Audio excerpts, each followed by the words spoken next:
Have you ever imagined creating something so brilliant it could change the world, only for someone else to take all the credit in the end? Sounds unfair, doesn't it? Well, history is full of cases like this. Brilliant ideas that were stolen, forgotten, or simply erased over time. From inventions we still use today to scientific theories that paved the way for incredible discoveries, there are names that were left behind while others gained fame and recognition. The curious thing is that often these swaps of merit happened due to pure politics, vanity, or even opportunism. Imagine the frustration. You toil, research, risk your life in experiments, and poof! Suddenly, someone else emerges as the father of your idea. It's as if you spent years developing a revolutionary app, and at the last moment, a competitor launches the same product with their name plastered on the cover. Today, we're going to open the chest of history and reveal some of these brilliant minds that ended up being overshadowed. Get ready, because some of these cases will leave you speechless. After all, the world could have been very different if these inventors and thinkers had received the credit they truly deserved. And the most fascinating part, these stories aren't just about inventions, but also about how power, fame, and even chance can shape what we know as human progress. Now hold on to this one. The first example involves none other than the invention of the telephone. Was Alexander Graham Bell really the true creator? And did you know that many famous inventions might not have been created by the person history credits? Imagine living in the 19th century, when long-distance communication still relied on letters that took days, sometimes weeks, to arrive. Suddenly, the possibility emerges to hear someone's voice in real time, even from miles away. A revolution. But who, after all, invented the telephone? Everyone learns in school that the big name is Alexander Graham Bell. He filed the patent in 1876 and went down in history books as the father of the telephone. But there's one not-so-small detail. Another inventor, named Elisha Gray, had also developed a very similar prototype and submitted his patent on the same day as Bell. Now, hold on to this. There's evidence that Bell had access to Gray's documents before finalizing his own patent. Coincidence or foul play? That's where the mystery begins. Think about it. Two different men, in different cities, come up with the same idea almost simultaneously, but only one gets the glory. And guess who was erased from popular memory? Exactly, Elisha Gray. It's as if two programmers invented the same revolutionary app today, but only the one with more influence managed to register it first, and the other became just a footnote. And the strangest part, in the courts and debates of the time, the dispute was so fierce that many historians still argue that Gray should be remembered as a co-inventor. But in the public imagination, Bell took it all alone. Now, if you think this was the only time a brilliant mind lost its glory, wait until you hear the next case, which involves none other than the theory of evolution. When we talk about the theory of evolution, the name that immediately comes to mind is Charles Darwin.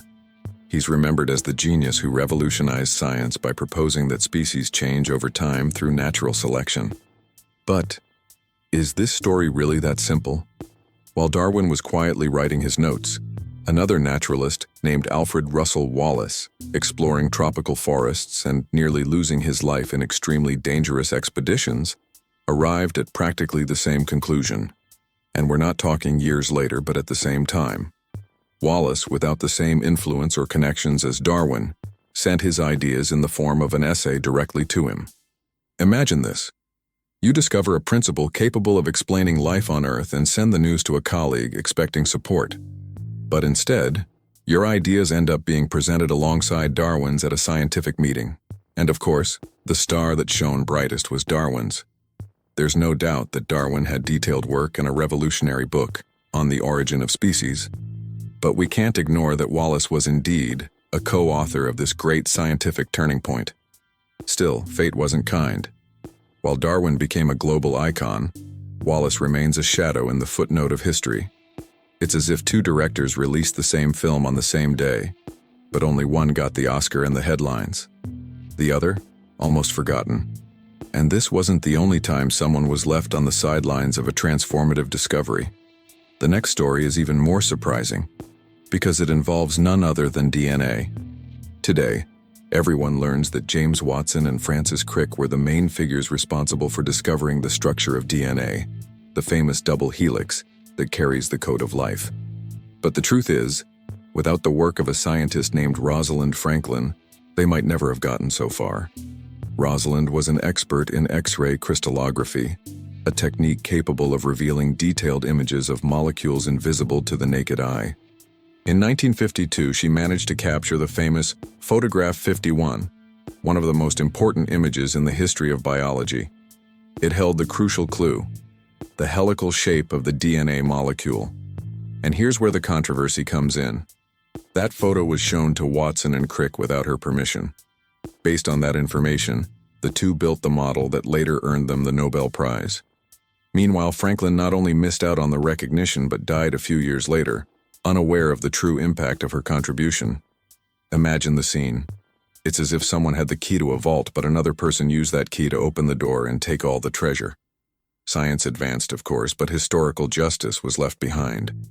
Today, many researchers recognize Franklin as the true heroine of the DNA discovery. But for decades, her name almost vanished from official narratives. And if you think that story is infuriating, wait until you hear the next case. Because this time, what was at stake wasn't just science, but literally the conquest of the skies, the invention of the airplane. When we think of the first airplane in history, many recall the Wright brothers in the United States. But were they really the pioneers who conquered the skies? The story, as always, is more complex than it seems. While the Wrights were conducting tests in remote fields in 1903, with machines that needed catapults to take off, the Brazilian Santos Dumont was in Paris preparing something different, an airplane that could take off on its own, in front of witnesses. And that's exactly what happened in 1906. At the Bagatelle field in front of a crowd, Dumont piloted the 14Bs and became the first man to fly in a heavier-than-air machine, without launch tricks. There was no denying it. That was an airplane, and it was in front of everyone. The Wright brothers, on the other hand, kept their experiments secret, without a public audience or widely recognized official records at the time. It's as if two musicians were competing to release the same song, but only one performed it live in front of thousands of people. Who do you think the public would believe? Over time, however, the American narrative gained strength, and the Wrights ended up being cemented as the fathers of aviation. Dumont, despite his genius, was gradually forgotten outside Brazil. This dispute isn't just a matter of national pride, but also a perfect example of how history chooses its heroes, often unfairly. And if the skies have already sparked so much controversy, imagine what happened when the discovery involved electricity. If today you turn on your room's light without a second thought, you can thank, in large part, Nikola Tesla. But the credit, guess what, went mostly to another name, Thomas Edison. Tesla was a visionary inventor, the kind who seemed to live decades ahead of his time. He championed alternating current, AC, which was more efficient and capable of carrying energy over long distances. Edison, on the other hand, heavily invested in direct current, DC, which was limited but tied to his business interests. What followed went down in history as the War of the Currents. Edison launched aggressive campaigns to discredit Tesla, even going so far as to use electric shocks on animals to prove that alternating current was dangerous. Meanwhile, Tesla pressed on with his ideas, without the same financial or political power. In the end, guess who was right? Yes, Tesla. Alternating current won, and it's what we use in our homes to this day. But the name that kept shining as the great genius of electricity was Edison's. It's as if a visionary created the perfect electric car, only to be overshadowed by a giant automaker that already dominated the market. Tesla was that visionary, and Edison was the businessman who knew how to play the game. Despite being an absolute genius, Tesla died poor and forgotten. Only decades later did he begin to be recognized as one of humanity's greatest inventors. And if this battle for control over energy already seems incredible, the next story reveals an idea so futuristic, it felt like it came straight out of a sci-fi movie. Television. Close your eyes and picture this. A 14-year-old boy living on an isolated farm starts scribbling an impossible project in his school notebook. He looks at the furrows in the plowed field and thinks, what if an image could be transmitted, line by line? That boy was Philo Farnsworth, and without million-dollar labs or support from big companies, he was inventing television. Years later, now more experienced, Farnsworth built a prototype capable of turning images into electronic signals and then reconstructing them on a screen. It was revolutionary, far beyond what any tech giant had achieved at the time. He had, quite literally, opened an electronic window to the world. But the brilliance of the invention soon attracted powerful eyes. David Sarnoff, head of RCA, saw in the young man's work an opportunity to dominate the future of communication. A fierce battle began. Farnsworth defended his patent tooth and nail, while Sarnoff used all his political and financial power to claim the invention as his own. The improbable happened. Farnsworth won in court. The justice system recognized him as the true inventor of television. But in practice, it was RCA that spread the device across the planet, leaving Farnsworth's name forgotten, nearly erased from history. It's as if a student single-handedly created the internet, but the credit went to a billion-dollar corporation. The entire world started living in front of screens, but the man who made them possible died almost unknown. And don't think this is an exception. Even the famous electric light bulb has a story full of disputes and forgotten names. When you think of the electric light bulb, the image that comes to mind is almost automatic. Thomas Edison, holding a glowing bulb, as if he had single-handedly lit up the world. But is that the full story? In fact, long before Edison, several inventors were already exploring the idea of producing light from electricity. In 1802, the English chemist Humphrey Davy lit the first electric light using a piece of coal. Decades later, other researchers like Warren de la Rue and Joseph Swan improved the concept with more durable filaments. Joseph Swan, in fact, patented his own light bulb in the United Kingdom before Edison. So what made the difference? Edison didn't just have good ideas. He had a massive team, financial resources, and an almost unmatched talent for turning inventions into businesses. And that's where the legend was born. Edison refined the model, created a complete system for lighting and energy distribution, and, of course, knew how to sell himself as the great genius of the light bulb. Swan ended up as a supporting character, remembered only in footnotes. It's as if an independent musician released an incredible song, but a global record label took the same idea, invested in production, and turned it into a worldwide hit. The original creator gets forgotten, and the businessman becomes the icon. Edison, without a doubt, was brilliant in giving the light bulb a practical and commercial form. But the truth is, he didn't light that bulb alone. And if even the light bulb hides so many disputes, wait until you hear the story of the radio, another invention that became a battleground for credit.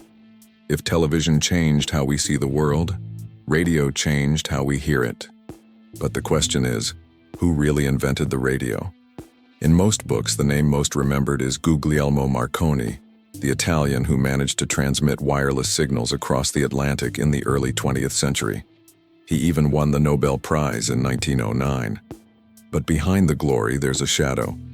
Nikola Tesla had been working on wireless transmission long before Marconi.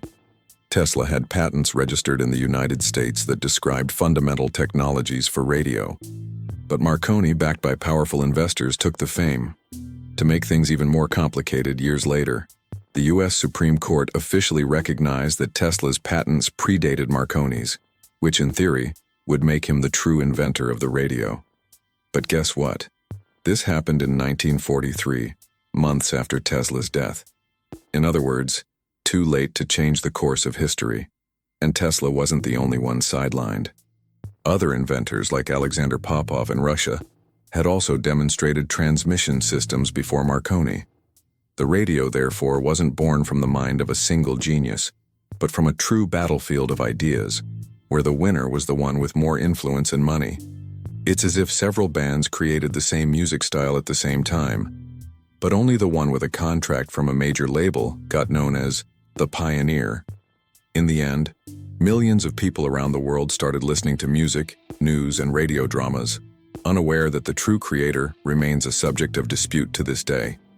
And since we're talking about inventions that changed the planet, Our final story shows how even the internet, yes, the foundation of the modern world, has chapters of disputed credit. Today, the internet seems to have appeared out of nowhere, like a magic trick that connects the entire planet. But just like the telephone, the airplane, or television, its origin doesn't have a single creator either. In the 1960s, the US government funded ARPANET, an experimental network for computer communication. This project is often remembered as the mother of the internet. But the truth is, scientists in different places were already thinking about ways to connect machines and share information. One key name is Paul Baran, who developed the idea of breaking messages into packets, the foundation of what we use today. In England, Donald Davies was working on the same concept independently. And we can't forget Tim Berners-Lee, who in 1989 created the World Wide Web, giving the internet the look we know: pages, links, and accessible navigation. Who gets the title of father of the internet? It depends on who's telling the story. Some praise Berners-Lee. Others remember Vinton Cerf and Robert Kahn, creators of the TCP/IP protocol. But in practice, the internet was born from a collective effort, full of brilliant ideas that often went unnoticed. And here's the core point. The history that reaches us is almost always told by the winners, those who had money, influence, or simply more luck. How many other brilliant names remain hidden, waiting to be remembered? So, the next time you turn on a light, switch on the TV, or open a website, think about this. Behind every invention, there may be a brilliant mind the world forgot. And now I want to know, which of these stories surprised you the most? Share in the comments, give a like if you enjoyed the video, and subscribe to the channel to not miss the next curiosities we'll reveal.